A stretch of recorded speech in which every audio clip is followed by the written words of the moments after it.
Ngibingelele kuwe mlaleli, ngiyathemba ukuthi uyaphila-ke. Mina ngizocela kuwe-ke laphana-ke ukuthi-ke ungabe usamusha-ke kulo-ke leli khasi-ke leli-ke wenze okulungile-ke laphana-ke ungixhase-ke ucindezele-ke i-button usubscribe nje, akubizi imali, kumahhala nje ukhishwe nesenti-ke elimnyama-ke leli-ke khona uzokwazi phela ukuthi-ke uthole nezinye-ke iy'ndaba-ke ezintsha-ke nje engizolobe ngiy'faka-ke kulona-ke leli khasi-ke leli-ke kusukela-ke manje-ke usengaphuthi lezi ndaba ongawenza njengamanje ukuthi-ke ungabe-ke ucindezela-ke i-button usubscribe njengamanje-ke.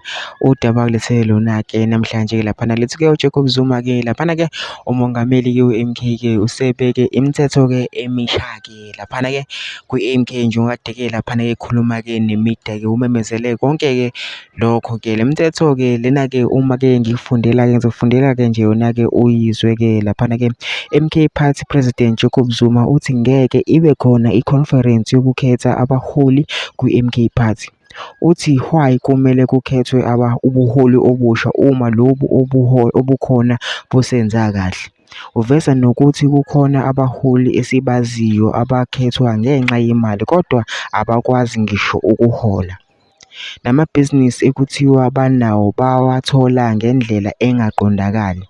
Kuthiwa akuvumelekile ukuthi ube imemba ye-MK uphinde ube imemba yelinye iqembu.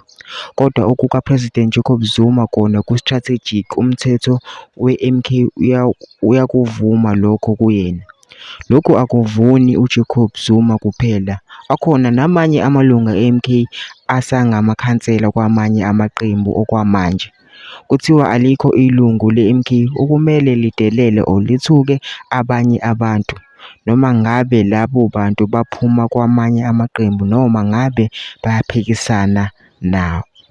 Mina ngizokucela laphana ukuthi ungene ama-comment section-ke ushiye uvo lwakho ukuthi wena-ke ucabangani-ke ngalo-ke lolu daba-ke lolu-ke bese uyangiqhasa-ke ugcinezele-ke ibhathini usubscribe nje, akubizi imali, kumahhala nje ukhishwe nesenti-ke elimnyama-ke leli-ke khona uzokwazi phela ukuthi-ke uthole nezinye-ke iy'ndaba-ke ezintsha-ke nje engizolobe ngiy'faka-ke kulona-ke leli khasi-ke leli-ke kusukela-ke manje. So ngenza njengamanje ngabe-ke ungiqhasa ucindezela-ke ibhathini usubscribe njengamanje.